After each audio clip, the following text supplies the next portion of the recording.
नारायणं नमस्कृत्य नरं चैव नरोत्तमं देवीं सरस्वतीं व्यासं ततो जयमुदीरयेत्। मूकं करोति वाचालं पङ्गुं लङ्घयते गिरिं यत्कृपातमहं वन्दे परमानन्दमाधवं। यत्कृपातमहं वन्दे परमानन्दमाधवं।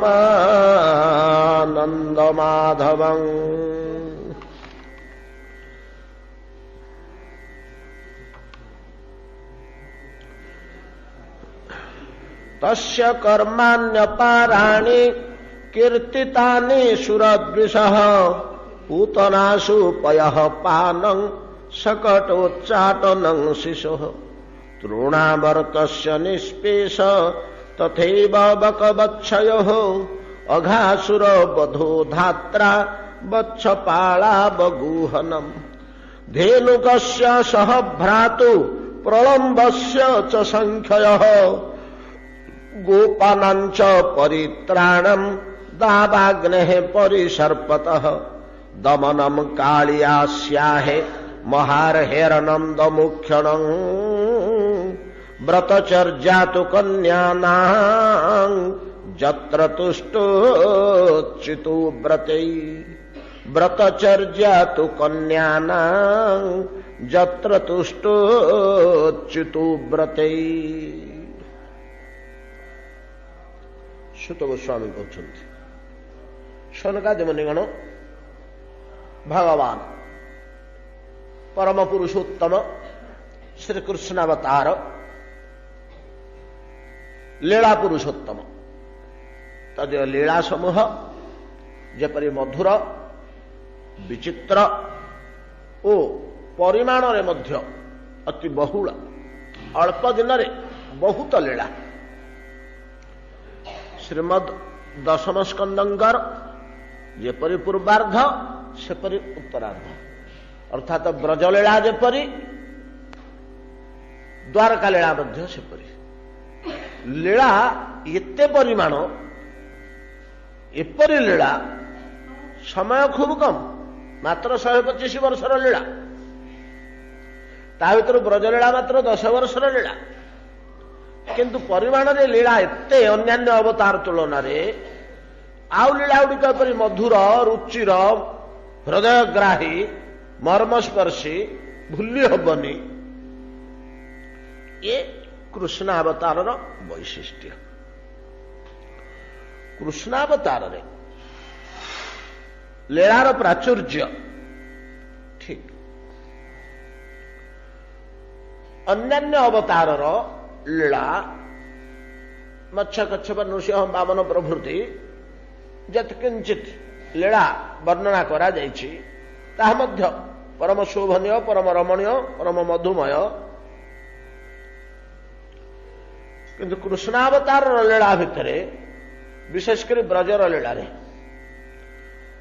किछि अलगा जिनिष निहित अछि किछि अलगा जिनिष निहित अछि जहा प्रभुंकर मोहनीय लीला चरित भितरे अन्य कुत्रापि परिदृश्य होए ना। ताहा भगवानंकर श्रृंगार लीला बड़ विचित्र कथा। भगवानंकर श्रृंगार लीला जहा नाना भ्रम नाना संदेह नाना अबुद्धता सृष्टि करे मनरे। हे प्रभु तुमर कौन श्रृंगार लीला श्रृंगारटा पूरा खराब जिनिष आपणकर कौन श्रृंगार लीला प्रभु श्री रामकर कि सुंदर मर्यादा पुरुषोत्तमंकर उदार त्यागमय दानशील तपस्वी प्रवण लीला आउ अन्य ठाकुर मानकर मध्य सब भक्त वात्सल्य करुणादि लीला आपणकर ये गोटे कौन श्रृंगारात्मक लीला। कन्या मानक सह अरण्य आपण विलास कले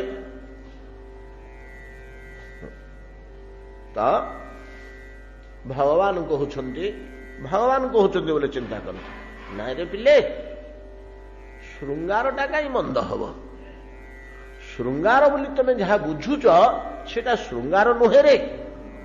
ଶୃଙ୍ଗାର ଲୀଳାଟି ମନ୍ଦ ନୁହେଁ। ଶୃଙ୍ଗାର ଲୀଳା ସହିତ ଭୋଗ ସର୍ବସ୍ୱ ପାର୍ଥିବ କାମ ଲୀଳାଟା ଯଦି କେତେବେଳେ ଶୃଙ୍ଗାର ଲୀଳା ଭଳିଆ ଅନୁଭବ ହେଇଯାଏ ତାହେଲେ ସେଇଟା ମନ୍ଦ ଜିନିଷ। ତାର ୟାର ଭିତରେ କିଛି ସାମଞ୍ଜସ୍ୟ ଥିବାରୁ କିଛିଟା ସାମଞ୍ଜସ୍ୟ ରହିଯାଇଛି ୟା ତା ଭିତରେ। ଭଗବାନଙ୍କର ଶୃଙ୍ଗାର ଲୀଳା ଆଉ ଜାଗତିକ କାମ ଲୀଳା ୟା ଭିତରେ କିଛି ସମାନ ଅଂଶ ରହିଯାଇଥିବାରୁ ଏକା ଭଳିଆ ଦେଖିବାକୁ, ଏକା ନୁହେଁ, କୌଣସି ଭାବେ ଏକା ନୁହେଁ। ଗଣ୍ଡିଏ ସ୍ପଷ୍ଟିକ ଆଉ ଗଣ୍ଡିଏ କାଚ ମାଳି। ସ୍ପଷ୍ଟିକ ମାଳା ଯୋଡ଼ିଏ ତିନୋଟି ଥୁଆ ହେଇଛି ଦୋକାନରେ, କାଚ ମାଳା ଯୋଡ଼ିଏ ତିନୋଟି ତା ଭିତରେ ଦୋକାନରେ ଥୁଆ ହେଇଛି। ଆମେ ଦେଖିଲୁ, ଆମକୁ ସ୍ପଷ୍ଟିକ ମାଳାଟା ଯେମିତି ଦିଶୁଛି, କାଚ ମାଳି ଗୁଡ଼ିକ, କାଚ ଗୋଲକ ଗୁଡ଼ିକ ମଧ୍ୟ ସେମିତି ଦିଶୁଛି। ସାମଞ୍ଜସ୍ୟ ଅଛି। ଓଜନ, ସ୍ୱଚ୍ଛତା, ଆକୃତି ସମାନ ଦିଶୁଛି। କିନ୍ତୁ ଗୋଟିଏ ସ୍ପଷ୍ଟିକ ଆଉ ଗୋଟିଏ କାଚର ମାଳା, ଏଟା ଆମେ ବାରି ପାରୁନୁ। ତା ଛଡା କଣ ହଉଛି, ପାର୍ଥିବ ଜଗତରେ ଆମମାନଙ୍କର ମନ ଅନନ୍ତ କାଳରୁ ଅନନ୍ତ ଜନ୍ମ ଧରି, ନାଇଁ କି, ଅନନ୍ତ ଜନ୍ମ ଧରି ତୀବ୍ର କାମଲାଳସାରେ ଜର୍ଜରିତ ହେଇକରି ରହିଥିବାରୁ ଏକ ପ୍ରକାରର ଆମ ଚକ୍ଷୁ ଅନ୍ଧ ଆବରଣ ଯୁକ୍ତ ହେଇଯାଇଛି। ତେଣୁ ଭଗବାନଙ୍କର ମଧୁମୟ ଶୃଙ୍ଗାର ଲୀଳା ସେଇଟାକୁ ଆମେ ଅନେକ ସମୟରେ ଠିକ ବୁଝିପାରୁନୁ। ଆମ ମୁଣ୍ଡରେ ତ ଏଗୁଡାକ ଭର୍ତ୍ତି ହେଇଛି, ଆମକୁ ୟା ଭଳିଆ ଦୁଷି ଯାଉଛି। ନଚେତ୍ ଭଗବାନଙ୍କର ଶୃଙ୍ଗାର ଲୀଳା ଏକ ଭିନ୍ନ ଜିନିଷ। ଆମେ ଏଗୁଡା କିଛି ବୁଝିପାରୁନୁ ପ୍ରଭୁ। ନା, ହଁ, ତମେ ବୁଝିପାରିବନି ଏଗୁଡାକ, ତମେ ଏଗୁଡାକ ସହଜରେ ବୁଝିପାରିବନି। ସୁଦୀର୍ଘ ଦିନ ଧରି ଯଦି ମୋର ଏ ଲୀଳା ରାସ ପଞ୍ଚାଧ୍ୟାୟୀ ତୁମମାନେ କେବଳ ପଢିଯାଅ, ପଢିଲେ ସେଟା ମନ୍ତ୍ରବତ ତମ ହୃଦୟରେ କ୍ରିୟା କରିବ, ତା ଭିତରେ ଥିବା ରହସ୍ୟ ତୁମ ହୃଦୟରେ ଆପେ ପ୍ରକାଶ ପାଇବ ବୋଲି ଶାସ୍ତ୍ରକାର ମାନେ କହିଛନ୍ତି। ତାକୁ ବୁଝିବା ପାଇଁ କି ସେ ହିଁ ଉପାୟ। ଅନ୍ୟ କୌଣସି ଉପାୟରେ ଭଗବାନଙ୍କର ରମଣ ଲୀଳା ବୁଝି ହବନି। ତାରି ଦ୍ୱାରା ତାକୁ ବୁଝି ହେଇପାରେ। ତାକୁ ହିଁ ପଢିଲେ ବାରମ୍ବାର ସୁଦୀର୍ଘ କାଳ, ଯାହା ହଉ ଏଇଟାକୁ କୈଶୋର ଲୀଳା କୁହାଯାଏ। ଭଗବାନଙ୍କର ଏଇ ଲୀଳାଟାକୁ କୈଶୋର ଲୀଳା କୁହାଯାଏ। କୈଶୋର ଲୀଳାର ବହୁବିଧ ଉପମା ରସଶାସ୍ତ୍ର ମାନଙ୍କରେ ଅଛି, ଶୃଙ୍ଗାର ଶାସ୍ତ୍ର ମାନଙ୍କରେ ଅଛି। ତାକୁ କୈଶୋର ଲୀଳା କୁହାଯାଏ। କୈଶୋର ସଫଳୀ କରୋତି କଳୟନ କୁଞ୍ଜେ ବିହାରୋ ହରି।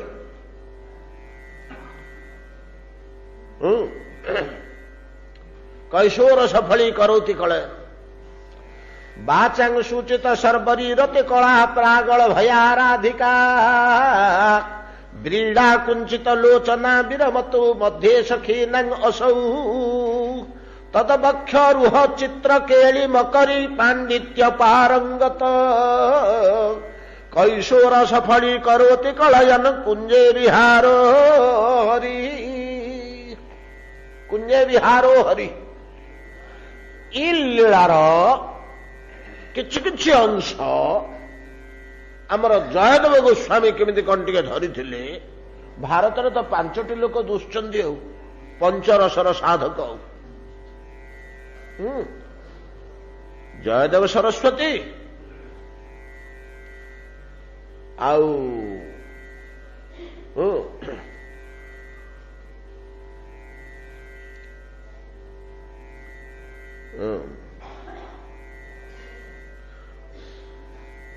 ଇଏ ଆମର ଯୋଉ ଅନ୍ଧକବି ସୁରଦାସ ଜୀ ବିଲ୍ୱମଙ୍ଗଳାଚାର୍ଯ୍ୟ, 2 ଜୟଦେବ ସରସ୍ୱତୀ ବିଲ୍ୱମଙ୍ଗଳାଚାର୍ଯ୍ୟ,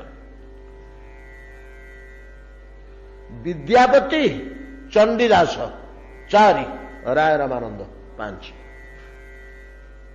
ୟା ଭିତରେ ପ୍ରବେଶ କରି ଅବଗାହନ କରିବା ବ୍ୟକ୍ତି ହାତ ଗଣିଲା ଭଳିଆ 5ଟି,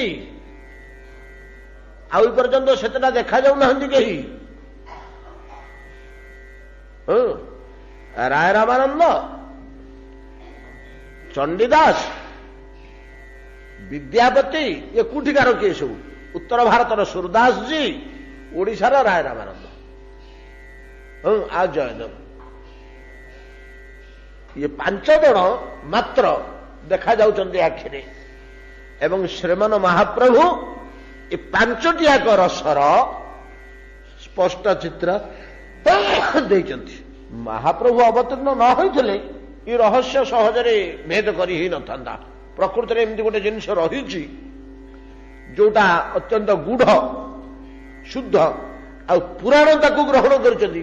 ଶୁକଦେବ ଗୋସ୍ୱାମୀ କହୁଛନ୍ତି ଭାଗବତ ଭଳିଆ ଶାସ୍ତ୍ରରେ ଆମେ ତ ପଢି ଆସୁଛେ ବିଦ୍ୟା ଭାଗବତା ବଦ୍ଧି, ବିଦ୍ୟା ଭାଗବତା ବଦ୍ଧି। ଭାଗବତଟା ହେଉଛି ବିଦ୍ୟାର ଶେଷ ସୀମା। ଅନ୍ୟ ପୁରାଣ ମାନେ ବିଦ୍ୟାର ଶେଷ ସୀମା ପର୍ଯ୍ୟନ୍ତ ଯାଇନାହାନ୍ତି।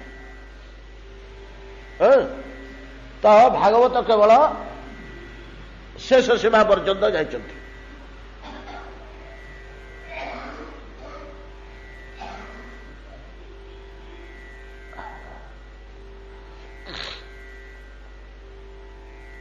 ଏତାଦୃଶ ଶ୍ରୀମଦ ଭାଗବତ ଯେ ଜ୍ଞାନର ଗନ୍ତାଘର, ସେ ବର୍ଣ୍ଣନା କରୁଛନ୍ତି। ଅନ୍ୟ ପୁରାଣରେ ଯାହାକୁ ସାହସ କରିନାହାନ୍ତି କହିବାକୁ, ସମାଜକୁ ଏଇଟା କେମିତି ଦବା, କଣ ବୋଲି କହିବା, ଏ ଲୀଳା ଟିକେ ଭଗବାନଙ୍କର କୈଶୋର ଲୀଳା କୁହାଯାଏ। ଆମେ ଭଗବାନ ଶ୍ରୀକୃଷ୍ଣଙ୍କର ଲୀଳା ପୁରୁଷୋତ୍ତମଙ୍କର 3ଟା ଲୀଳା ଭିନ୍ନ ଭିନ୍ନ ଭାବରେ ପାଉଛୁ। ଗୋଟେ ହେଉଛି ବାଳ ଲୀଳା, ଗୋଟିଏ ହେଉଛି ପୌଗଣ୍ଡ ଲୀଳା, ଆଉ ଗୋଟିଏ ହେଉଛି କୈଶୋର ଲୀଳା। ବାଳ ଲୀଳାରେ ଅତି ଛୋଟ ପିଲା, ଅତି ଛୋଟ ପିଲା ଜନ୍ମ ହେଲାଠୁ 2 ବର୍ଷ 3 ବର୍ଷ 4 ବର୍ଷ ପର୍ଯ୍ୟନ୍ତ ଏକଦମ ଅଜ୍ଞାନ ଶିଶୁ ଭଳିଆ ଯୋଉ କାର୍ଯ୍ୟ କରିଛନ୍ତି, ଏକଦମ ଅଜ୍ଞାନ ଶିଶୁ। ଦଧି ଭାଣ୍ଡ ଭଞ୍ଜନ ପର୍ଯ୍ୟନ୍ତ ସେଟା ମଧ୍ୟ ପୌଗଣ୍ଡକୁ ଆସିଯାଉଛି, ପୌଗଣ୍ଡ ଲୀଳାର ଅନ୍ତର୍ଗତ ହେଇଯାଉଛି। ତାପରେ ପୌଗଣ୍ଡ ଲୀଳା, ପୌଗଣ୍ଡ କହିଲେ 5, 6, 7 ବର୍ଷର ବାଳକର ଯୋଉ ଲୀଳା, କାଳିଆ ଦଳନ ପ୍ରଭୃତି। ଠିକ କାଳିଆ ଦଳନ ପରେ ପରେ ଆରମ୍ଭ ହେଇଯାଉଛି ଭଗବାନଙ୍କର ମଧୁର କୈଶୋର ଲୀଳା। କୈଶୋର ଲୀଳା, କିଶୋର କାଳୀନ ଲୀଳା, ବ୍ରଜକୁମାରୀ ମାନଙ୍କ ସହ ଭଗବାନଙ୍କର ଗୋଟେ ବିଚିତ୍ର ଲୀଳା। କୃଷ୍ଣଙ୍କର ବହୁତ ସଂଖ୍ୟାରେ ସେମାନେ 16 ସହସ୍ର, ଗୋଟିଏ ମଧ୍ୟ ନୁହନ୍ତି। ଯାହା ହଉ, ଏଠି ସୁତ ଗୋସ୍ୱାମୀ କହିଲେ ଦମନମ କାଳି ଅସ୍ୟାହେ ଆର ମହାରହେ ନନ୍ଦ ମୁକ୍ଷଣମ ବ୍ରତଚର୍ଯ୍ୟା ତୁ କନ୍ୟାନଂ ଯତ୍ର ତୁଷ୍ଟ ଚ୍ୟୁତ ବ୍ରତେ।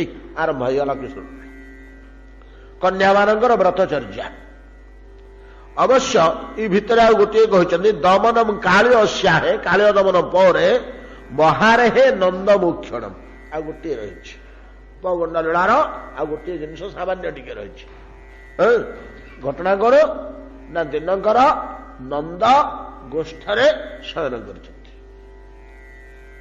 ଘୋର ଅରଣ୍ୟ, ଗାଈମାନେ ସବୁ ଶୋଇଛନ୍ତି, ଗୋପାଳଗଣ ତାଙ୍କର ପରିଚାରକ ଗଣ ଯିଏ ଯୋଉଠି ଶୋଇଛନ୍ତି, ଅଲଗା ହେଇକରି ଗୋଟିଏ ସ୍ଥାନରେ ନନ୍ଦ ଶୟନ କରିଛନ୍ତି। ଏ ତ ପିଲାଦିନଠୁ ଶିଶୁ କାଳଠୁ ଅଭ୍ୟାସ, ଗାଢ ନିଦରେ ଶୋଇପଡ଼ିଛନ୍ତି। ହଠାତ୍ ଯେତେବେଳେ ନିଦ୍ରାଭଙ୍ଗ ହୁଏ, ହଠାତ୍ ଯେତେବେଳେ ନିଦ୍ରାଭଙ୍ଗ ହୁଏ କାହାଙ୍କର? ନନ୍ଦଙ୍କର। ଚିତ୍କାର କରି ଉଠିଲେ ଦୌଡ଼ି ଆସ, ଦୌଡ଼ି ଆସ, ଦୌଡ଼ି ଆସ, ପ୍ରାଣ ଗଲା, ପ୍ରାଣ ଗଲା। ଗୋପାଳ ମାନେ ନିଦ ଭାଙ୍ଗିଲା, ଦୌଡ଼ା ଦୌଡ଼ି କରି ଯାଇକରି ବାଡ଼ି ଫାଡ଼ି ଧରିକରି ଯାଇକରି ପହଞ୍ଚିଲା ବେଳକୁ ଗୋଟେ ବିଶାଳ ସର୍ପ, ବିରାଟ ସର୍ପ ଲମ୍ବିଛି ବହୁ ଦୂର ପର୍ଯ୍ୟନ୍ତ। ସେ ନନ୍ଦଙ୍କୁ ଗିଳିଛି, କଟିଦେଶ ପର୍ଯ୍ୟନ୍ତ ଗିଳି ସାରିଲାଣି। ଆକୁଳ ନିବେଦନ କରୁଛନ୍ତି, ଏଡେ ବଡ଼ ସାପକୁ ଏମାନେ କଣ କରିବେ? ସେ ଯୋଉ ଠେଙ୍ଗା ବାଡ଼ି ଧରିଥିଲେ, ଗାଈ ବାଡ଼େଇବା ବାଡ଼ି, ସେଥିରେ ସାପକୁ 2-4 ବାଡ଼ି ବାଡ଼େଇଲେ, ସେଥିରେ କିଛି ନାହିଁ। ତାର ମହା ହୋଇଟେ, ତାର ଚର୍ମ ମୋଟା, ଇଏ ବାଡ଼ି ତା ପାଖରେ କିଛି କାମ କରୁନି। 2 ଜଣ ଦୌଡ଼ିକିରି ଗଲେ ପଲ୍ଲିକି, ଗାଁରେ ଯାଇ ହଲା କରିଦେଲେ, ଏମିତି ଏମିତି ଘଟଣା, ନନ୍ଦଙ୍କୁ ସାପ ଗଳି ଦଉଛି, ଏତିକି ବାଟ ଗଳି ଆସିଲାଣି। ଯେମିତି କୃଷ୍ଣଙ୍କ କାନରେ ଏ କଥା ପଡ଼ିଲା, ଗାଁରେ ଗୋଟେ କୋଳାହଳ ହୋଇଗଲା। ଯେମିତି କୃଷ୍ଣଙ୍କ କାନରେ ଏ କଥା ପଡ଼ିଲା, କୃଷ୍ଣ ବଳରାମ ଦୌଡ଼ିଲେ। କୃଷ୍ଣ ବଳରାମ ଦୌଡ଼ିଲେ, ଯେମିତି ଦୌଡ଼ିଲେ, ସେଠୁ ହେଲା କଣ ନା, କୃଷ୍ଣ ଯେମିତି ଦେଖି ପକେଇଲେ, ଆଉ କଥା ନାହିଁ, ଭାଷା ନାହିଁ। ସର୍ପର ବେକ ପାଖରେ, ବିରାଟ ସର୍ପଟାଏ, ପାଦରେ ଚାପା ଦେଲେ। ଏତିକି ଜୋରରେ ଚାପା ଦେଲେ ଯେ ଯେମିତି ପାଦ ଦେଇ ଚାପିଛନ୍ତି, ସେ ସର୍ପକୁ ଏତିକି ଯନ୍ତ୍ରଣା ହେଲା, ଏତେ କଷ୍ଟ ହେଲା, ସେ ବ୍ୟାକୁଳ ହେଇକିରି ମୁହଁକୁ ଏମିତି ମେଲେଇ ପକେଇଲା। ଯେମିତି ମୁହଁକୁ ମେଲେଇ ପକେଇଲା, ଏପଟେ ତ ଗୋଡରେ ମାଡ଼ି ବସିଛନ୍ତି କୃଷ୍ଣ, ସେଆଡେ ବଳରାମ ଭିଡ଼ି ଭିଡ଼ି ଭିଡ଼ି ଭିଡ଼ି ଲାଞ୍ଜ ଧରିକିରି ତାର ବାହାର କରିଦେଲେ। ଆଡେ ସେ ମୁହଁ ମେଲା ହେଇଛି, ତା ମୁହଁ ଭିତରେ, ପାଟି ଭିତରେ ପଶିଥିଲେ ତ, ନନ୍ଦଙ୍କୁ ଉଦ୍ଧାର କଲେ, ସେଇଠୁ ନେଇକିରି ଆସିଲେ। ଏମିତିକା ଗୋଟିଏ ଲୀଳା ରହିଛି। ପୌଗଣ୍ଡ ଲୀଳାରେ ରହୁଛି ଶେଷ ଲୀଳା। ତାପରେ ଆରମ୍ଭ ହେଇଗଲା କୈଶୋର ଲୀଳା। ଏ କୈଶୋର ଲୀଳାଟାକୁ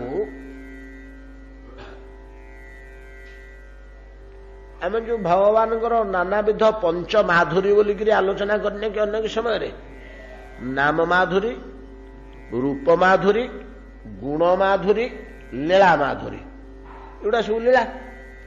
ଲୀଳାର ଗୋଟେ ମଧୁରତା ଅଛି, ଆଉ ଗୋଟେ ୟା ବାଦ ଅଛି ବଂଶୀ ମାଧୁରୀ, ନାଇଁ କି? କୈଶୋର ଲୀଳାଟା ହିଁ ବଂଶୀ ମାଧୁରୀ। ବଂଶୀ ମାଧୁରୀ କହିଲେ ଭଗବାନଙ୍କର ଏ ଶୃଙ୍ଗାରମୟୀ ଲୀଳା, ଶ୍ରୀକୃଷ୍ଣଙ୍କର ଏ ଶୃଙ୍ଗାରମୟୀ ଲୀଳା, এইটা ହିଁ ବଂଶୀ ମାଧୁରୀ। এটা ଗୋଟେ ଏକ୍ସଟ୍ରା ଜିନିଷ, ଏଟାର ସମସ୍ତଙ୍କର ଅଧିକାର ନାହିଁ, ଏଟା ସମସ୍ତଙ୍କୁ ଦିଆ ହେଇନି। ମୁନି ଋଷିମାନେ ମଧ୍ୟ ତାକୁ ବୁଝିପାରନ୍ତିନି, ଜାଣିପାରନ୍ତିନି, ଯେତେବେଳେ ସ୍ତମ୍ଭୀଭୂତ ହୁଅନ୍ତି। ପରୀକ୍ଷିତ ମଧ୍ୟ, ଆମର ମହାରାଜା ପରୀକ୍ଷିତ ମଧ୍ୟ ସନ୍ଦେହରେ ପଡ଼ିଲେ। ସକଥଂ ଧର୍ମ ସେତୁ ନାମ କର୍ତ୍ତା ବକ୍ତା ବିରକ୍ଷିତା ପ୍ରତୀପ ଆଚରଣ ବ୍ରହ୍ମନ୍ ପରଦାରାଭିମର୍ଷଣ ଯା ନାମ ମୁକତି ପସରା ସେ କୃପା କଲେ ପରଦାରା ଇତ୍ୟାଦି ସବୁ ପଚାରିଛନ୍ତି। ଏଇଟା ଏଇଭଳିଆ ଗୋଟିଏ ଲୀଳା। ଏଇ ଲୀଳାକୁ ସମ୍ପନ୍ନ କରିବା ପାଇଁ ଭଗବାନଙ୍କର ଏଟା ହଉଛି ଶ୍ରେଷ୍ଠତମ ଲୀଳା। এই ଲୀଳାକୁ ସମ୍ପନ୍ନ କରିବା ପାଇଁ, ପୂର୍ଣ୍ଣାଙ୍ଗ କରିବା ପାଇଁ ବୃନ୍ଦାବନ ଗୋଟେ ଅଲଗା ରୂପ ନେଇଛି। ବୃନ୍ଦାବନ ଗୋଟେ ଅଲଗା ରୂପ ନେଇଛି। ଆମେ ଜାଣିଥିଲୁ ଏ ପର୍ଯ୍ୟନ୍ତ ବୈକୁଣ୍ଠେଶ୍ୱରୀ ଲକ୍ଷ୍ମୀ ବୃନ୍ଦାବନକୁ ସଜାଡୁଥିଲେ। ଯେମିତି ଆମର ମା ମାନେ କି ଘରକୁ ଆସିଥିବା ବୋହୂଟିଏ, ସଭ୍ୟ ଶିକ୍ଷିତ ଭଲ ବୋହୂଟିଏ, ପାଠ ପଢାପଢି କରିଛି, ସେମିତି ଘର ଦ୍ୱାର ସଜାଡି ଦଉଛି, ଶାଶୁ ଶ୍ୱଶୁର ଭାରି ଖୁସି ହଉଛନ୍ତି, ସଜେଇ ଦଉଛନ୍ତି। ସକାଳୁ ଉଠିକିରି ଘରକୁ ଯେ ଯୋଉ ଜିନିଷ ଯୋଉଠି ରହିବା କଥା, ଯେମିତି ଘରଟି ସୁଭନୀୟ ହେଇ ଦିଶୁଛି, ସେଇଭଳିଆ ଘର ସଜାଡ଼ିଲା ଭଳିଆ ଲକ୍ଷ୍ମୀ ବୃନ୍ଦାବନକୁ ସଜାଡୁଥିଲେ। ଏଟା ଗୋପୀ ଗୀତାରେ କହିନାହାନ୍ତି କି ପ୍ରଥମ ପଦରେ? ଆମେ କେତେ ଥର ଆଲୋଚନା କରିଛେ। ଜୟତି ତେଧିକ ଜନ୍ମନା ବ୍ରଜ ଶ୍ରୟତ ଇନ୍ଦିରା ଶଶ୍ୱଦତ୍ର ହି। ଏତିକି ତ ଏ ପାଦଟିଏ ଗୋଟିଏ ପାଦ। ଦୈତ ଦୃଶ୍ୟତାଙ୍ଗ ଦୀକ୍ଷୁ ତାବକା ତୋଇ ଧୃତାସବ ତ୍ୱାଙ୍ଗ ବିଚିହ୍ନତେ। ଏଟା ଦ୍ୱିତୀୟ କଥା ଅଲଗା ହେଇଗଲା, ଦ୍ୱିତୀୟ ପାଦଟା। ଆଉ କିନ୍ତୁ ପ୍ରଥମ ପାଦଟିରେ କହୁଛନ୍ତି ଜନ୍ମନା ତେଧିକ ଜୟତି ତେଧିକ, ଜନ୍ମନା ତୁମେ ଜନ୍ମ ହେଲାଠୁ, ଶ୍ରୟତ ଇନ୍ଦିରା ଲକ୍ଷ୍ମୀ ଇନ୍ଦିରା ଶଶ୍ୱଦତ୍ର ହି ଅତ୍ର ବୃନ୍ଦାବନେ ଶାଶ୍ୱତ ସ୍ଥାୟୀ ଭାବରେ ରହୁଛି। ଆଉ ବୈକୁଣ୍ଠ ଯାଉନି। ଏଇଠି ରହିକରି କଣ କରୁଛି ନା ବୃନ୍ଦାବନ ଭୂମିକି ସଜାଡୁଛି, ସଜଉଛି ତୁମ ପାଇଁ ବୋଲି। କିନ୍ତୁ କୈଶୋର ଲୀଳା ଆଜାର ମନ ଦିଅନ୍ତୁ, କୈଶୋର ଲୀଳା ଆରମ୍ଭ ହେଲା ଦିନ ଠାରୁ କୈଶୋର ଲୀଳା ଆରମ୍ଭ ହେଲା ଦିନ ଠାରୁ ଆଉ ଲକ୍ଷ୍ମୀଙ୍କ ସଜଡ଼ା ନାହିଁ। ବୃନ୍ଦାବନର ରମଣୀୟତା, ବୃନ୍ଦାବନର ଶୋଭାକୁ ଆଉ ଲକ୍ଷ୍ମୀ ସଜାଡୁ ନାହାନ୍ତି। ତାଙ୍କ ହାତରୁ ଦାୟିତ୍ୱ ନିଆ ହେଇଯାଇଛି। କିଏ ସେ ବର୍ତ୍ତମାନ ବୃନ୍ଦାବନକୁ ସଜାଉଛନ୍ତି, କୈଶୋର ଲୀଳା ପାଇଁ ସଜାଡୁଛନ୍ତି? ସାକ୍ଷାତ ଦେବୀ ପୌର୍ଣ୍ଣମାସୀ। ଇଏ କିଏ ହୋ? ପୌର୍ଣ୍ଣମାସୀ ନାରଦଙ୍କର ଶିଷ୍ୟା, ଗୋଟିଏ ବ୍ରହ୍ମଚାରିଣୀ ତପସ୍ୱିନୀ। ତାଙ୍କର ଗୋଟିଏ ପୁଷ୍ୟପୁତ୍ର ଅଛି। ସେ ପୁଷ୍ୟପୁତ୍ରଟିର ନାଁ ହଉଛି ସୁବଳ, ସୁଦାମ। ସୁବଳ ନୁହଁ, ସୁଦାମ।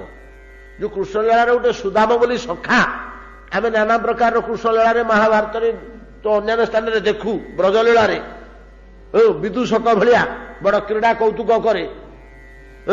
ସେଉଠି ଏ ତପସ୍ୱିନୀ ପୌର୍ଣ୍ଣମାସୀଙ୍କର ହଉଛି ପାଳିତ ପୁତ୍ର। ପାଳିତ ପୁତ୍ର ସେ କୋଉଠୁ ଗୋଟେ ଆଣିକିରି ତାକୁ ପାଳିଥିଲେ ସେ ସୁଦାମ। ଏବଂ ଏଇ ତପସ୍ୱିନୀ ତାଙ୍କ ବାପଘର କୋଉଠି, ତାଙ୍କର କଣ, ତାହାର ତଥ୍ୟ ପାଇବା ବଡ କଠିନ। କିନ୍ତୁ ନାରଦଙ୍କଠୁ ମନ୍ତ୍ର ଗ୍ରହଣ କରି ସେ ବହୁକାଳ ଯାବତ ତପସ୍ୟା କରିଥିଲେ। ସେ ତପସ୍ୟାରେ ସିଦ୍ଧି ଲାଭ କରି ସେ ବୃନ୍ଦାବନରେ ଯମୁନା କୂଳର ଗୋବର୍ଦ୍ଧନ ତଳେ ପାଦ ଦେଶରେ ଯମୁନାର ନିକଟବର୍ତ୍ତୀ ଅଞ୍ଚଳରେ ପର୍ଣ୍ଣକୁଟୀରଟିଏ ତିଆରି କରି ସେ ରହନ୍ତି। ଶୁଭ୍ରବର୍ଣ୍ଣ ତପସ୍ୱିନୀ, ଦିବ୍ୟ ତେଜମୟୀ, ସୁଦୀର୍ଘ ଦେହା, ଶୁଭ୍ର ବସ୍ତ୍ର ପରିହିତା, ଉନ୍ମୁକ୍ତ କେଶୀ, ବ୍ରହ୍ମଚାରିଣୀ ତପସ୍ୱିନୀ, ଜାଜଲ୍ୟମାନ ଗୋଟେ ତେଜାନ ମୂର୍ତ୍ତି। ଏବଂ ବ୍ରଜରେ ସମସ୍ତେ ତାଙ୍କୁ ଠାକୁର ଭଳିଆ ମାନନ୍ତି। ସେ ଜଣେ ତ ତପସ୍ୱିନୀ ଆଉ ଅରଣ୍ୟବାସିନୀ ଆଉ, ତାଙ୍କ କଥାକୁ କେହି ଅବଜ୍ଞା କରିବେନି। ତାଙ୍କର ଯୋଡ଼ିଏ ଶିଷ୍ୟ, ଶିଷ୍ୟ ତ ନେଇ ଶିଷ୍ୟା ଯୋଡ଼ିଏ, ସେ ଯୋଡ଼ିଏ ଶିଷ୍ୟା କରିଛନ୍ତି। ଗୋଟିଏ ବୀରା, ଗୋଟିଏ ବୃନ୍ଦା। ଏ ତୁଳସୀ ଗଛ ପର୍ଣ୍ଣବାସୀଙ୍କର ଶିଷ୍ୟା। ଆଉ ଜଣେ ବୀରା ବୋଲି ଅଛନ୍ତି। ବୀରାଙ୍କର କେତେ ଜଣ ଶିଷ୍ୟା ଅଛନ୍ତି କାମ କରିବା ପାଇଁ, 3-4 ଜଣ। ଛୋଟ ଛୋଟ ଝିଅ ପିଲା, ଭ୍ରଭଙ୍ଗ ଲତିକା ତା ଭିତରୁ ଜଣେ, ଏମିତି କିଏ କେମିତି ଅଛନ୍ତି କେତେ ଜଣ। ପୌର୍ଣ୍ଣମାସୀ ଦେବୀ ଏ ବୀରା ବୃନ୍ଦା ଆଉ ଏମାନଙ୍କୁ ନେଇ ଶ୍ରୀକୃଷ୍ଣଙ୍କର କୈଶୋର ଲୀଳାଟାକୁ ସମ୍ପନ୍ନ କରନ୍ତି। ସିଏ ଆର ଯୋଜନା, ସିଏ ଆର କାରିଣୀ, ସମ୍ପୂର୍ଣ୍ଣ ଦାୟିତ୍ୱରେ ସିଏ। ଯୋଉଠି ଯେତେବେଳେ ଯାହା କରିବା କଥା ସିଏ କରିବେ। ସିଏ ତାଙ୍କର ତପସ୍ୟାରେ ବସିକିରି କଣ ଚିନ୍ତା କରିବେ, କଣ ଅନୁଭବ କରିବେ, କୃଷ୍ଣଙ୍କୁ ସୁଖୀ କରିବା ପାଇଁ କି ଚିନ୍ତା ତାଙ୍କ ଅନ୍ତଃକରଣ ଭିତରେ ଆସିବ, ଚକ୍ଷୁ ଖୋଲିକିରି ଏମାନଙ୍କୁ ନିର୍ଦ୍ଦେଶ ଦେବେ, ଏ ସମସ୍ତ ବ୍ୟବସ୍ଥା କରିବେ। ଶ୍ରୀକୃଷ୍ଣଙ୍କର ଏ ମନୋଜ୍ଞ ଲୀଳା ଅରଣ୍ୟ ଭିତରେ ହବ, ଯାହାର ଅଧିକାର, ଯାହା ଦର୍ଶନ ଶ୍ରବଣର ଅଧିକାର ଖୁବ୍ କମ୍ ଲୋକଙ୍କର ଅଛି, ସମସ୍ତଙ୍କର ନାହିଁ। ତାହାଙ୍କର ଦାୟିତ୍ୱ ହେଉଛି ବୃନ୍ଦାବନ ସଜେଇବା। ଲକ୍ଷ୍ମୀ ଏଠି କାମ କରିପାରିବେନି। ବୃନ୍ଦାବନଟି କେମିତି ସଜା ହବ ଏ ଲୀଳା ପାଇଁ, ଗଛ ମାନଙ୍କରେ କେମିତି କଳିକା ରହିବ, କୋଉଠି କିଶଳୟ ରହିବ, କୋଉଠୁ ମଧୁ ଝରିବ, କୋଉଠି କୁସୁମ ଫୁଟିବ, ଡାଳିକା ଗୁଡ଼ିକ କେମିତି ଖଞ୍ଜା ହବ, ଲତା ଗୁଡ଼ିକ କେମିତି ମାଳିବେ,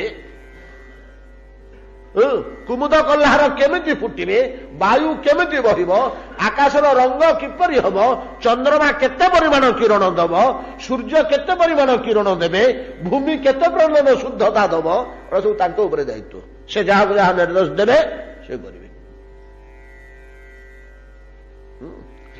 ଏଇ ଲୀଳାକୁ ବାଳ ପୈଗୁଣ୍ଡ ଲୀଳାଠୁ ଅଲଗା ଦେଖେଇବା ପାଇଁ, ବୁଝିପାରୁଛନ୍ତି ନା, ଏଇ ଲୀଳାକୁ ବାଳ ଲୀଳା ପୌଗଣ୍ଡ ଲୀଳା ଠାରୁ କୈଶୋର ଲୀଳାକୁ ଅଲଗା ଦେଖେଇବା ପାଇଁ ଚତୁର ସୁଖଦେବ ଗୋସ୍ୱାମୀ ଏ ମଝିରେ ଏପଟେ ଆଣେ, ସେଠିକି ଆଣି ଥଉଛୁ। ଚତୁର ସୁଖଦେବ ଗୋସ୍ୱାମୀ କଣ କରିଛନ୍ତି ଜାଣନ୍ତି?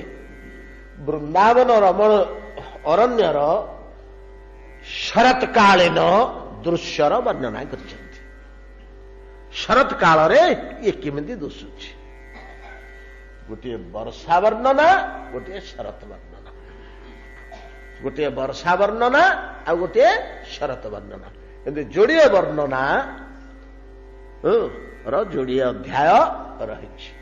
କେମିତିକା ବର୍ଷା ଦିନେ କେମିତି ସୁନ୍ଦର ଦେଖାଯାଉଛି ବର୍ଷା ଦିନର ଦୃଶ୍ୟ, ଶରତ ଋତୁର ଦୃଶ୍ୟ। ଶରତ ଋତୁ କେମିତି ଆକାଶ ସଫା ଦୁଶୁଛି, ପାଣି ସଫା ଦୁଶୁଛି, କାଶତଣ୍ଡି ଫୁଲ ଫୁଟୁଛି, ବର୍ଷା ଦିନେ କେମିତି ଇନ୍ଦ୍ରଧନୁ ପଡୁଛି, ବ୍ୟାଙ୍ଗମାନେ କେମିତି ବୋବଉଛନ୍ତି, ତୃଣ କେମିତି ଉଠୁଛି, ଗଛଲତା କେମିତି ପ୍ରଫୁଲ୍ଲିତ ହୋଇଛନ୍ତି। କିନ୍ତୁ ପ୍ରତ୍ୟେକ ଶ୍ଲୋକରେ ଗୋଟିଏ ବସ୍ତୁ ସହ ଗୋଟିଏ ଉପମା ରହିଛି। ବୁଝିପାରିଲେ ନା? ପ୍ରତ୍ୟେକ ଏଇ ଜିନିଷଟାକୁ ଆମର ଗୋସାଇଁଜୀ ରାମଚରିତମାନସକୁ ଘୋଷାଡ଼ି ନେଇଛନ୍ତି। ରାମଚରିତମାନସକୁ ଘୋଷାଇ ନେଇଛନ୍ତି। ରାମଚରିତମାନସରେ ଯାହା ଗୋସାଇଁଜୀ ଲେଖିଛନ୍ତି ତାକୁ ଆମର ମଧୁସୂଦନ ରାଓ ନା କିଏ ସେ ଅନୁବାଦ କରି ପକେଇଛନ୍ତି, ନାଇଁ କି? ଏଇଟା ଏଡେ ମୂଲ୍ୟବାନ ଜିନିଷ। ଏଥିରେ ଏମିତି ମୂଲ୍ୟ ଅଛି ଯେ ସିଧା ଉଠେଇ ନେଇଛନ୍ତି ଗୋସାଇଁଜୀ ରାମଚରିତମାନସ, ସିଧା। ତାକୁ ମଧ୍ୟ ଅନ୍ୟ କବିମାନେ, ମହାନ କବିମାନେ ସୁନ୍ଦର ଭାଷାରେ ଅନୁବାଦ କରିଛନ୍ତି। କିନ୍ତୁ ମୂଳରେ କଣ ଅଛି? ପ୍ରତ୍ୟେକ ଶ୍ଲୋକରେ ଗୋଟିଏ ମହନୀୟ ଉପଦେଶ। ବର୍ଣ୍ଣନା ଟିକେ ଦ୍ୱିପଦ ବର୍ଣ୍ଣନା, କଣ ବର୍ଷାର ଗୋଟେ ଚିହ୍ନ, ବର୍ଷା ଋତୁର କି ଶରତ ଋତୁର ଗୋଟେ ଚିହ୍ନ, ତା ସାଥିରେ ଗୋଟେ ସୁନ୍ଦର ମହୁ ଉପଦେଶ, ମୂଲ୍ୟବାନ ଉପଦେଶ। ଏ ବର୍ଷା ବର୍ଣ୍ଣନା ଆଉ ଶରତ ବର୍ଣ୍ଣନା, ୟା ପରେ ସେ ଲୀଳାଟା ଆରମ୍ଭ ହବ। କୋଉ ଲୀଳା? ଭଗବାନଙ୍କର ବ୍ରଜ ଲୀଳା, କୈଶୋର ଲୀଳା ଆରମ୍ଭ ହବ।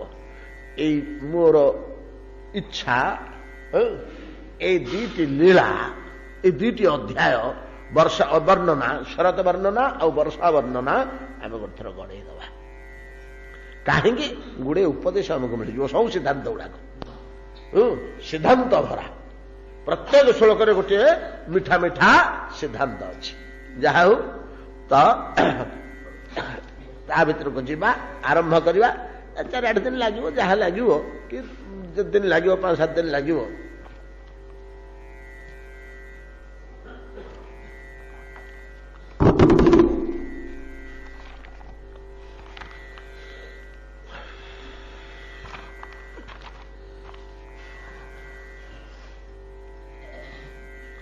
ଏଉଟି ହଉଛି 20 ଅଧ୍ୟାୟ ସଂସ୍କୃତ ଭାଗବତର 10ମ ସ୍କନ୍ଧର 20 ନମ୍ବର ଅଧ୍ୟାୟ, 20 ଅଧ୍ୟାୟ। ଶ୍ରୀ ଶୁକୋବାଚ ଅଥ 20 ଅଧ୍ୟାୟ ଶ୍ରୀ ଶୁକୋବାଚ ତୟୋସ୍ତତ ଅଦ୍ଭୁତମ କର୍ମମ ଦାବାଗ୍ନେର୍ମୁଖ୍ୟୟାତ୍ୱନଃ ଗୋପାସ୍ତ୍ରୀଭ୍ୟଃ ସମାଚକ୍ଷୁ ପ୍ରଳମ୍ବ ବଧମେବ ଚ। ଅଳ୍ପ ଦିନ ପୂର୍ବେ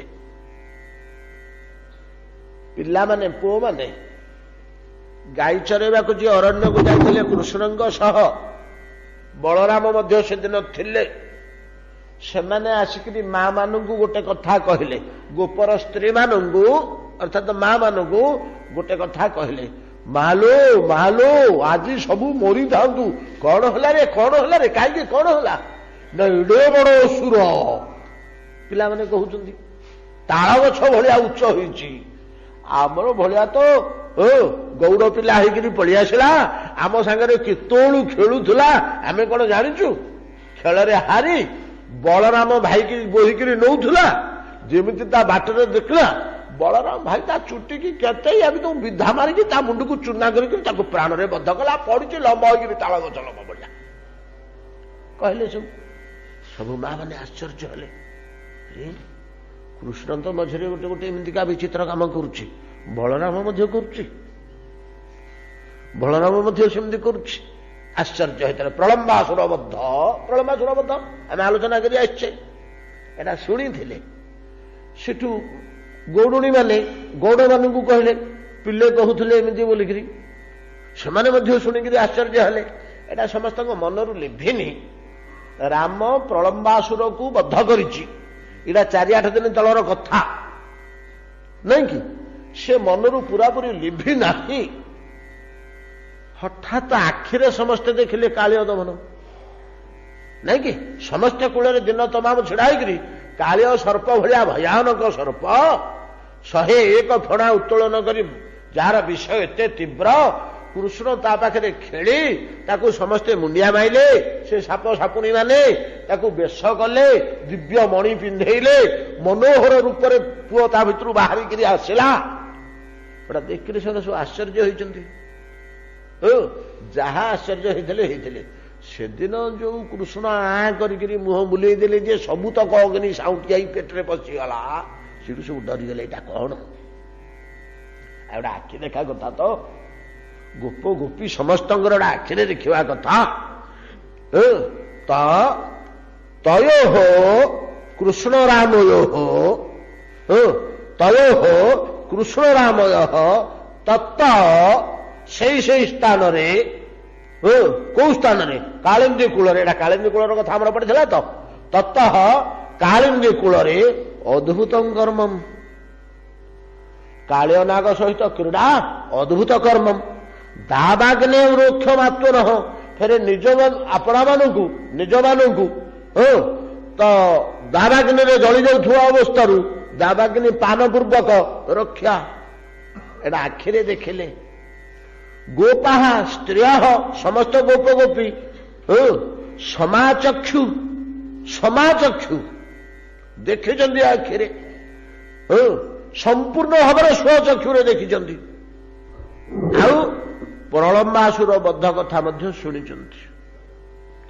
ପ୍ରଳମ୍ବାସୁର ବଦ୍ଧ କଥା ମଧ୍ୟ ଶୁଣିଛନ୍ତି। କାଲି ରାମ ପ୍ରଳମ୍ବାସୁର ବଦ୍ଧ କରିଥିଲା, ଆଜି କୃଷ୍ଣ ଏହା କରୁଛି। ଗୋପ ବୃଦ୍ଧାଶ୍ଚ ଗୋପ୍ୟଶ୍ଚ ତଦୁପା କର୍ଣ୍ଣ ବିସ୍ମିତା ମେନିରେ ଦେବ ପ୍ରବରୌ କୃଷ୍ଣ ରାମ ବ୍ରଜଙ୍ଗତ। ବୃଦ୍ଧ ଗୋପମାନଙ୍କ ସମେତ ଗୋପ ଗୋପୀ ସମସ୍ତେ ବସିକିରି ଏହା ଉପରେ ଆଲୋଚନା କଲେ। ବୋଲେ କଣ ଇଏ କଥା? ଏ ପିଲା ଯୋଡ଼ାକ କଣ ଏମିତି ଅଦ୍ଭୁତ କର୍ମ କରୁଛନ୍ତି? ୟାଙ୍କର ତ ବୟସ 5, 6, 7, ୟାରି ଭିତରେ କଣ ଏମିତି ଅଦ୍ଭୁତ କର୍ମ ଗୋଟେ କରୁଛନ୍ତି? ଏଟା ମନୁଷ୍ୟର କର୍ମ ନୁହେଁ। ମନୁଷ୍ୟର କର୍ମ ହେଲେ ତ ଛୋଟ ଛୋଟ ପିଲା ବି କରିପାରନ୍ତିନି। ହଁ, ବଡ ପହିଲେ ମାନେ ଶକ୍ତିଶାଳୀ ଲୋକ ତ ଅବା କିଛି ଗୋଟେ କାର୍ଯ୍ୟ କରିପାରନ୍ତା, କିନ୍ତୁ ଏମାନେ ତ ଅଲୌକିକ କର୍ମ ଗୋଟେ କରୁଛନ୍ତି, ଯୋଉଟା ମନୁଷ୍ୟ ଦ୍ୱାରା ସମ୍ଭବ ନୁହଁ। ଏମିତି ହେଇ ବୃଦ୍ଧ ଗୋପ ମାନେ ମେନିରେ ସିଦ୍ଧାନ୍ତ କଲେ, ସ୍ଥିର କଲେ ଯେ ଗୋପ ବୃଦ୍ଧାଶ୍ଚ ଗୋପ୍ୟଶ୍ଚ, ବୁଢା ଗୋପ ମାନେ, ବୁଢୀ ଗୌରୁଣୀ ମାନେ କଣ ନିର୍ଣ୍ଣୟ କଲେ ନା ଏସବୁ ସମସ୍ତ ଶୁଣି ବିସ୍ମିତ ହେଲେ। ମେନିରେ ଏମାନେ ସବୁ ସ୍ଥିର କଲେ ମନେ ମନେ ଯେ କୃଷ୍ଣ ରାମ ଏ ଦି ଭାଇ, ରାମକୃଷ୍ଣ ଦୁଇ ଭାଇ ଦେବ ପ୍ରବର, ସର୍ବଶ୍ରେଷ୍ଠ ଦେବତା। ଛୋଟିଆ ଦେବତା ହେଲେ ଏଇ କାମ କରିପାରନ୍ତିନି। ଇଏ ମଣିଷ ପିଲା ନୁହନ୍ତି, ଏମାନେ ସାକ୍ଷାତ ଦେବତା। ଫେରେ ଛୋଟିଆ ଦେବତା ନୁହଁ, ଅତି ଉଚ୍ଚ କୋଟିର ଦେବତା, ଦେବ ପ୍ରବର, ସର୍ବଶ୍ରେଷ୍ଠ ଦେବତା ହେଇଥିବେ ନିଶ୍ଚୟ। ବ୍ରଜଙ୍ଗତ, ଇଏ ବ୍ରଜକୁ କଣ ପାଇଁ ପଳେଇ ଆସିଛନ୍ତି ମଣିଷ ପିଲା ବେଶରେ? ସର୍ବଶ୍ରେଷ୍ଠ ଦେବ ଭଗବାନ ସାକ୍ଷାତ ମାନବ ବେଶରେ, ମାନବ ଶିଶୁ ବେଶରେ ପଳେଇ ଆସିଛନ୍ତି। ଭଗବାନଙ୍କ ଛଡା ଏମିତି କର୍ମ ଆଉ କିଏ କରିପାରିବନି। ତତଃ ପ୍ରାବୃତ ସର୍ବସତ୍ୱ ସମୁଦ୍ଭବା ବିଦ୍ୟୁତ ମାନ ପରିଧିର ବିସ୍ଫୁର୍ଜିତ ନଭସ୍ତଳା। ଯୋଡ଼ିଏ ପଦ। এই ପ୍ରକାର ସେମାନେ ଚିନ୍ତା କଲେ। এই ସମୟରେ ପ୍ରାବୃତ ଋତୁ, ବର୍ଷା ଋତୁ ଆସି ପହଞ୍ଚିଗଲା। ଖରା ଦିନଟାରେ କାଳିନ୍ଦୀ କୂଳରେ ଶୋଇନଥିଲେ କି ସବୁ? ତତଃ ପ୍ରାବର୍ତ୍ତତ, ଆବର୍ତ୍ତନ ତ ରହିଛି, ଋତୁମାନଙ୍କର ଆବର୍ତ୍ତନ ରହିନି କି? କାପରେ କିଏ ଆସିବ? କିଏ ଆସି ପହଞ୍ଚିଲେ ଆବର୍ତ୍ତନ କ୍ରମରେ? ପ୍ରାବୃଟ ଅର୍ଥାତ ବର୍ଷା ଋତୁ।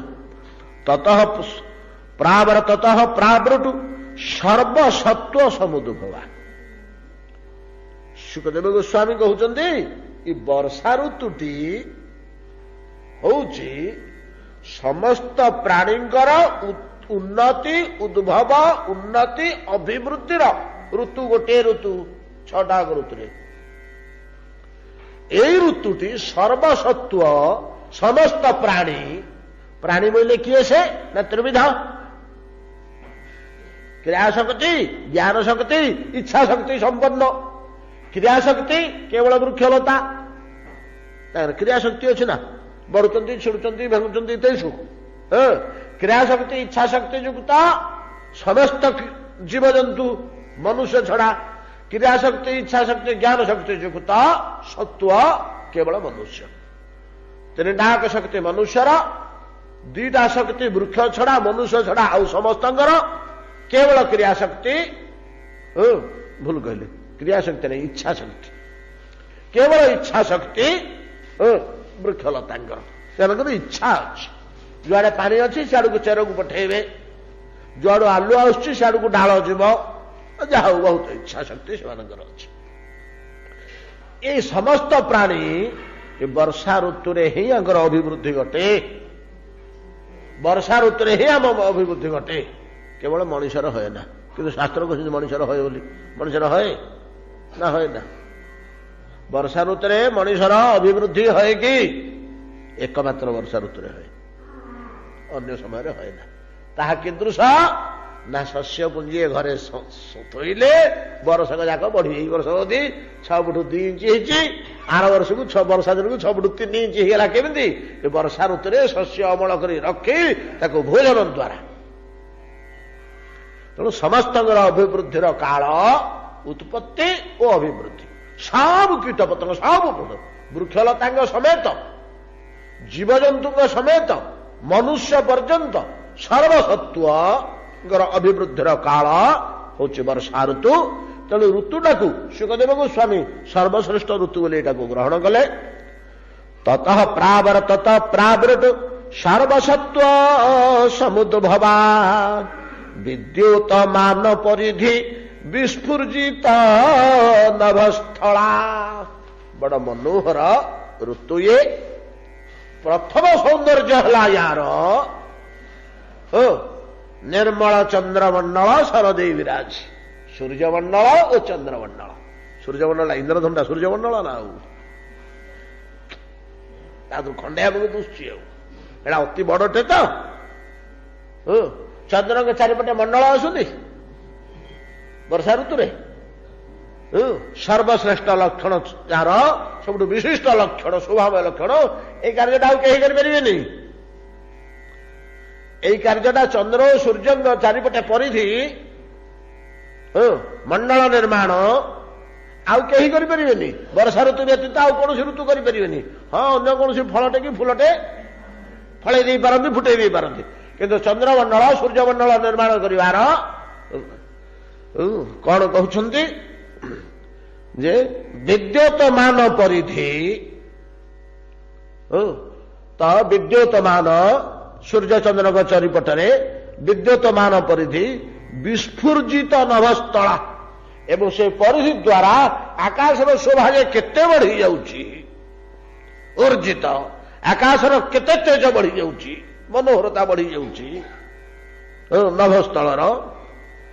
ତତଃ ପ୍ରାବର୍ତତ ପ୍ରାବୃତ ସର୍ବସତ୍ୱ ସମୁଦ୍ଭବା ବିଦ୍ୟୁତମାନ ପରିଧି ବିସ୍ଫୁର୍ଜିତ ନଭସ୍ଥଳା ସାନ୍ଦ୍ର ଲୀଳାମ୍ବୁଦୈର୍ ବ୍ಯೋମ ସବିଦ୍ୟୁତ ସ୍ଥନ ଇତ୍ୟୁଭି ଅସ୍ପଷ୍ଟ ଜ୍ୟୋତିରାଚ୍ଛନ୍ନମ୍ ବ୍ରହ୍ମୈବ ସଗୁଣଂ ବଭୂ। କଣ କହୁଛନ୍ତି? ସାନ୍ଦ୍ର ନୀଳ ଅମ୍ବୁଦେଇ ଆର ବ୍ಯೋମ, ବ୍ಯೋମ ଆଚ୍ଛନ୍ନମ୍, ବ୍ಯೋମ ଆକାଶ। ବର୍ଷା ଋତୁରେ କଣ ହେଲା ଆକାଶ? ନା ସାନ୍ଦ୍ର, ସଘନ, ବହଳିଆ। ସାନ୍ଦ୍ର, ସଘନ ବା ବହଳିଆ ଗାଢ ନୀଳ ମେଘ ଦ୍ୱାରା। ସାନ୍ଦ୍ର ନୀଳାମ୍ବୁଦେଇ, ନୀଳ ବର୍ଣ୍ଣର, ଗାଢ ନୀଳ ବର୍ଣ୍ଣର ବହଳିଆ ମେଘ ଆକାଶରେ ଘଟିଲା। ସାନ୍ଦ୍ର ନୀଳାମ୍ବୁଦେଇ। କାହା ସହ? ଖାଲି ମେଘ ଆସୁଥିଲା କି? ନାଇଁ, ଖାଲି ମେଘ ଆସୁନଥିଲା, ତା ସେଥିରେ ତାର 2 ଜଣ ସାଙ୍ଗ ଥିଲେ। କିଏ ସହ? ସେ ସାନ୍ଦ୍ର ନୀଳାମ୍ବୁଦେଇ ସହ ସ ବିଦ୍ୟୁତ ସ୍ଥନ ଇତ୍ୟୁଭି, ବିଦ୍ୟୁତ ବିଜୁଳି ଚମକୁଥିଲା, ଆଉ ପ୍ରଚଣ୍ଡ ଘଡ଼ଘଡ଼ ଧ୍ୱନି ହେଉଥିଲା। ଘଡ଼ଘଡ଼ି ଧ୍ୱନି, ଚଡ଼ଚଡ଼ି ଘଡ଼ଘଡ଼ି ଶୁନି, ଏ ଦି ଜଣ ତା ସାଥିରେ ଥିଲେ। ତ ସାନ୍ଦ୍ର ନୀଳ ଅମ୍ବୁଦ ସବିଦ୍ୟୁତ ବଜ୍ରପାତ ସହ, ଆଉ କିଏ ସେ ନା ଘୋର ଘର ଘର ଧ୍ୱନି ସହ ବ୍ୟୋମସ୍ଥଳକୁ ଆକାଶକୁ ଆଚ୍ଛନ୍ନ କରି ପକେଇଲା। ସାନ୍ଦ୍ର ନୀଳାମ୍ବୁଦେୟର ବ୍ୟୋମ ସବିଦ୍ୟୁତ ସ୍ତନୟିତୁମ୍ଭି। ତିନିଟା ଜିନିଷ ମନେ ରଖନ୍ତୁ।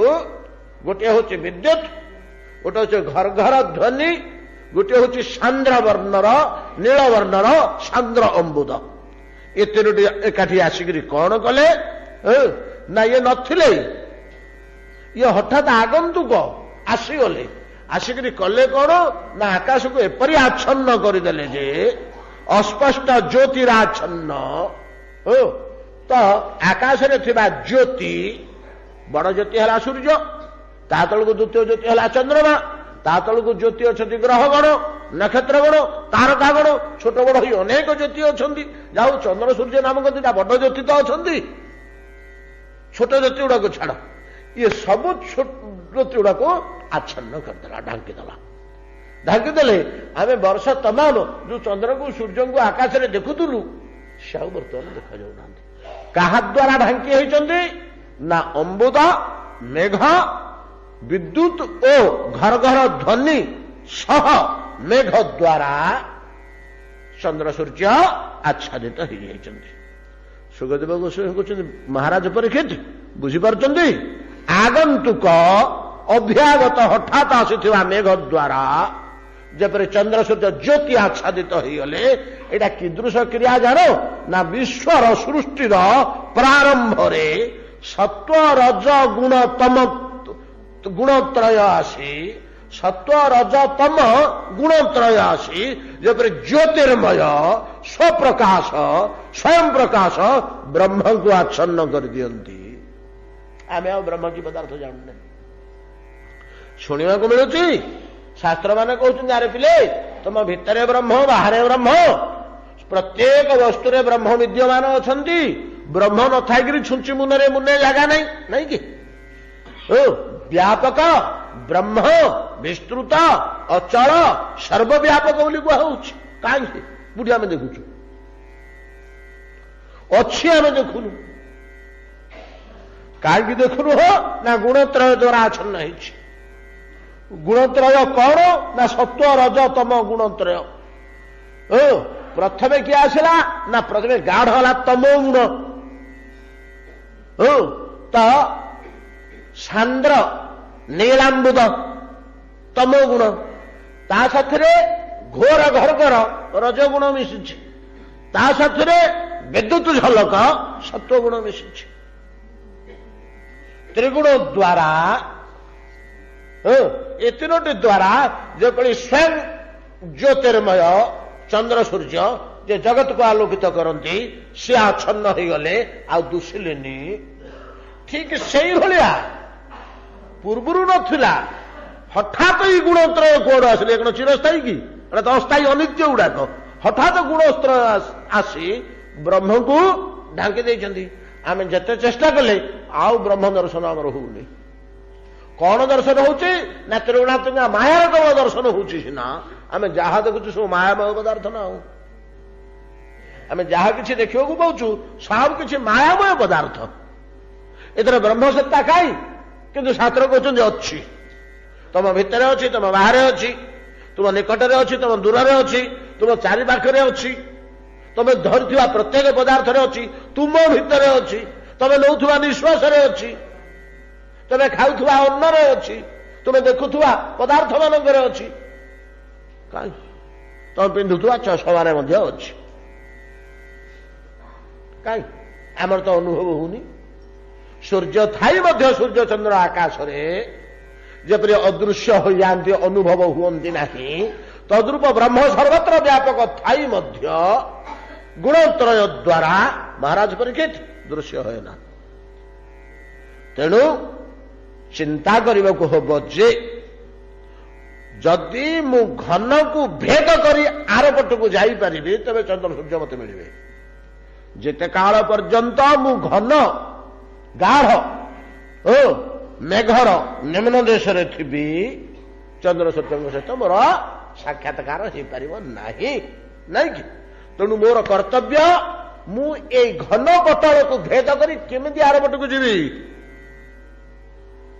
ତେବେ ଏଇ ଚନ୍ଦ୍ର ସୂର୍ଯ୍ୟଙ୍କୁ ପାଇବି। ତେଣୁ ମାୟାମୟ ଜଗତକୁ ଭେଦ କରି ଯଦି ଅପର ପାର୍ଶ୍ୱକୁ ଆମେ ଯାଇପାରିବା, ତେବେ ବ୍ରହ୍ମର ଅନୁଭୂତି ଆମର ଜାତ ହବ, ବ୍ରହ୍ମ ଦର୍ଶନ କରିପାରିବା, ବ୍ରହ୍ମ ସାକ୍ଷାତକାର ହେବ।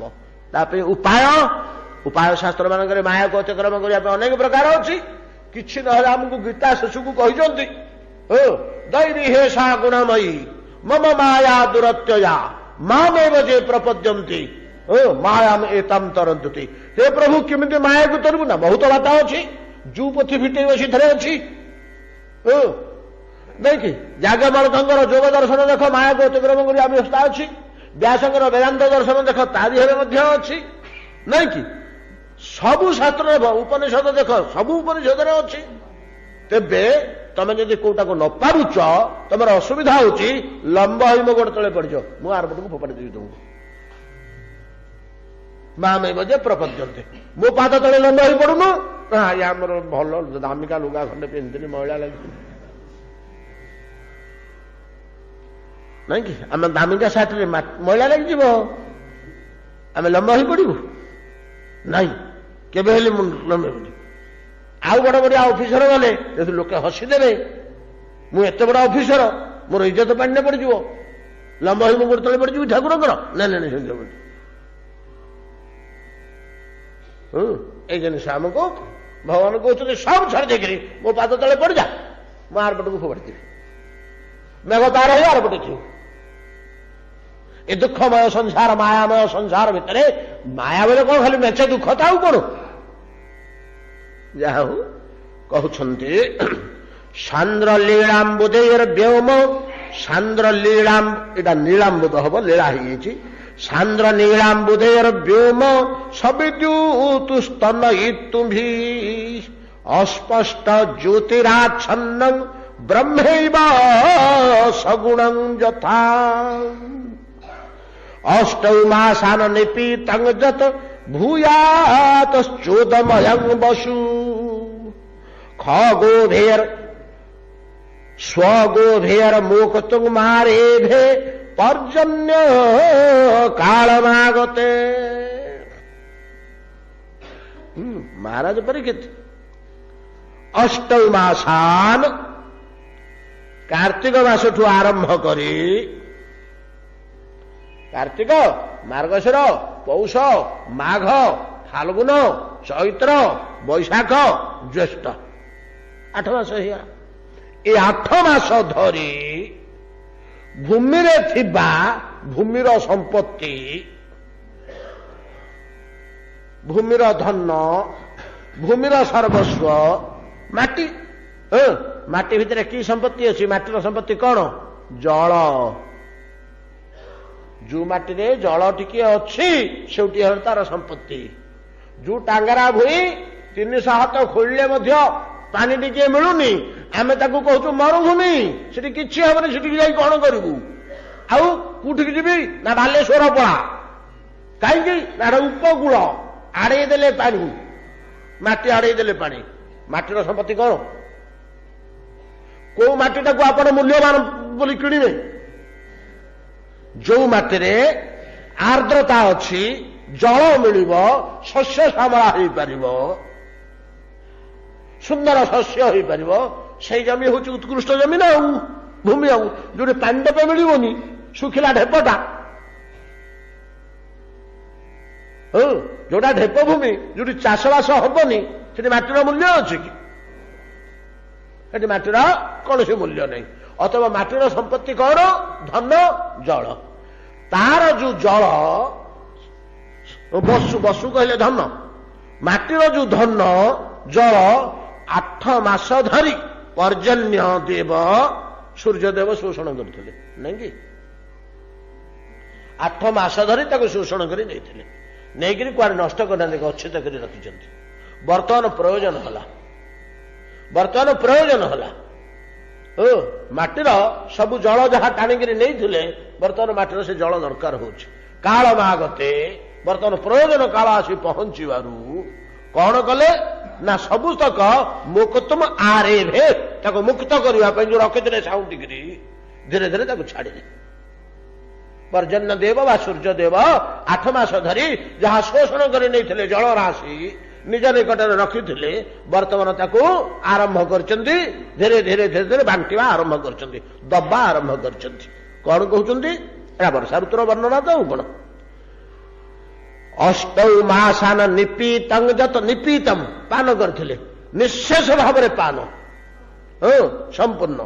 ଅଷ୍ଟୌ ମାସାନ ନିପୀତଂ ଯତ ଭୂମ୍ୟାତଶ୍ଚୋଦମୟଂ ବସୁ ବସୁ ଧନ ଉଦମୟମ୍ ଉଦକମୟମ୍ ଜଳମୟ ଜଳ ରୂପକ ଧନ ଯୋଉ ଶୋଷଣ କରି ନେଇଥିଲେ ସ୍ୱଗୋଭି କେମିତି ନେଇଥିଲେ ନା ନିଜର ଗୋ ଗୋ କହିଲେ କିରଣ, ନିଜର କିରଣ ଦ୍ୱାରା ସ୍ୱଗୋଭି ଆର ମୁକ୍ତର ଆରେଭେ ତାକୁ ମୁକ୍ତ କରିବା ପାଇଁ ପ୍ରଦାନ କରିବା ପାଇଁ ଆରମ୍ଭ କଲେ। କିଏ ସେ ନା ପର୍ଜନ୍ୟ ଦେବ ସୂର୍ଯ୍ୟ। କାହିଁକି ଦେଲେ ନା କାଳ ମାଗତେ ବର୍ତ୍ତମାନ ଏଇଟା ଜଳର ପ୍ରୟୋଜନ ଅଛି ତ ସେଥିପାଇଁ ଯୋଉଟା ସଂଗ୍ରହ କରି ନେଇଥିଲେ ଫେରେଇ ଦଉଛନ୍ତି, ଦେଇ ଦଉଛନ୍ତି। କିଦୃଶ କିଦୃଶ ଏଠି କ୍ଷତ୍ରିୟ ମାନଙ୍କୁ ରାଜା ମାନଙ୍କୁ ଏଇଟା ଉପଦେଶ ଦିଆହଉଛି। ରାଜା ମାନଙ୍କର ଏଇଟା ଉପଦେଶ ଯୋଉମାନେ ଶାସନରେ ଥିଲେ ପ୍ରଜା ଶାସନରେ ସେମାନଙ୍କୁ ଯେ ଦୀର୍ଘ କାଳ ଧରି କର ଟିକସ ଖଜଣା ନେଇ ନେଇ ରାଜା ସ୍ୱ ଭଣ୍ଡାରରେ ତାକୁ ଗଚ୍ଛିତ କରି ରଖିଥାନ୍ତି ପ୍ରଜାମାନଙ୍କ ପାଇଁ। କର ରୂପକରେ ଖଜଣା ରୂପରେ ଟିକସ ରୂପରେ ନେଇ ନେଇ ନେଇ ତାକୁ ଗଚ୍ଛିତ ରଖିଥାନ୍ତି। ଯେତେବେଳେ ପ୍ରୟୋଜନ କାଳ ଆସି ପହଞ୍ଚିଯାଏ ଦେଶରେ ଦୁର୍ଭିକ୍ଷ ବଢିଗଲା ସେତେବେଳେ ସେଇ ଧନକୁ ପ୍ରଜାମାନଙ୍କୁ ଅନ୍ନ ଯୋଗାଇବା ପାଇଁ ଜଳ ଯୋଗାଇବା ପାଇଁ ଆବଶ୍ୟକୀୟ ପଦାର୍ଥ ଯୋଗାଇବା ପାଇଁ ଯେପରି ଭଣ୍ଡାର ଖୋଲି ଦିଅନ୍ତି ଆରମ୍ଭ କରନ୍ତି। ତେଣୁ କଣ ୟା ଉପରେ ନିର୍ଦ୍ଦେଶ ଦଉଛନ୍ତି, ଶିକ୍ଷା ଦଉଛନ୍ତି ଯେ ରାଜାମାନଙ୍କର ଏଟା ହଉଛି କର୍ତ୍ତବ୍ୟ। ସୂର୍ଯ୍ୟ ଦେବତା 8 ମାସ କାଳ ଜଳ ଶୋଷଣ କରି ନେବେ, ଅଳ୍ପ ଅଳ୍ପ ଅଳ୍ପ ଅଳ୍ପ ଅଳ୍ପ କରି 8 ମାସ କାଳ ଶୋଷଣ କରିବେ। ଯେତେବେଳେ ପ୍ରୟୋଜନ ହବ ପୁଣି ପୃଥିବୀର ସେତେବେଳେ ଢାଳି ଦିଅନ୍ତି। ତଦ୍ରୂପ ପ୍ରଜାମାନଙ୍କଠୁ କର ଟିକସ ଖଜଣା ନେବା ପାଇଁ ଶାସ୍ତ୍ର ଅନୁମୋଦନ ଦେଇଛନ୍ତି। କଣ ପାଇଁ ନା ନେଇ ନେଇ ତମେ ରାଜା ତାକୁ ଏକତ୍ର ସମ୍ପଦ କରିକି ରଖିଥା, ଯଦି କେତେବେଳେ ପ୍ରୟୋଜନ ହେଇଗଲା ଦୁର୍ଭିକ୍ଷାଦି ପଡିଗଲା ତତ୍କ୍ଷଣାତ୍ ତୁମ ଭଣ୍ଡାର ଖୋଲି ମୋଚନ କରି ପ୍ରଜାମାନଙ୍କୁ ବଞ୍ଚେଇବା ପାଇଁ କି ଏଟା ତମ ପାଖରେ ଗଚ୍ଛିତ ରଖାହଉଛି। ସମୟ ବୋଧ ହେଇଗଲାଣି। ଅଷ୍ଟୌ ମାସାନ ନିପୀତଂ ଯତ୍ ଭୂମ୍ୟାଶ୍ଚୋଦମୟଂ ବସୁ ସ୍ୱଗୋଭେର ମୁକ୍ତୁମାରେଭେ ପର୍ଜନ୍ୟଂ କାଳମାଗତେ ତଡ଼ିତବନ୍ତୋ ମହାମେଘାଶ୍ଚଣ୍ଡ ଶ୍ଵସନ ବେପିତଃ ପ୍ରୀଣନଂ ଜୀବନଂ ହ୍ୟାସ୍ୟ ମୁମୁଚୁ କରୁଣାଇବ। 7:15 ହେଇଗଲାଣି। ଆରତି ଡେରି ହେଇଯାଉଛି, ଶୀତ ରାତି ତ। ଆସନ୍ତାକାଲି ଷୋଳକୁ ଦେଖିବା। ତାପରେ ତାପରେ ବଡ ସୁନ୍ଦର ଜିନିଷ ଗୁଡିଏ ଆସିବ, ବଡ ନୀତିଗତ ଶିକ୍ଷା ଜିନିଷ ଗୁଡିଏ ଆସିବ, ଯୋଉଗୁଡାକ ଆମର ଶୁଣିବା ବୁଝିବା ଉଚିତ। ଏତିକି ଆଜି ଭାଗବତ ବିଶ୍ରାମ। ହଁ, ଆଉ ଗୋଟେ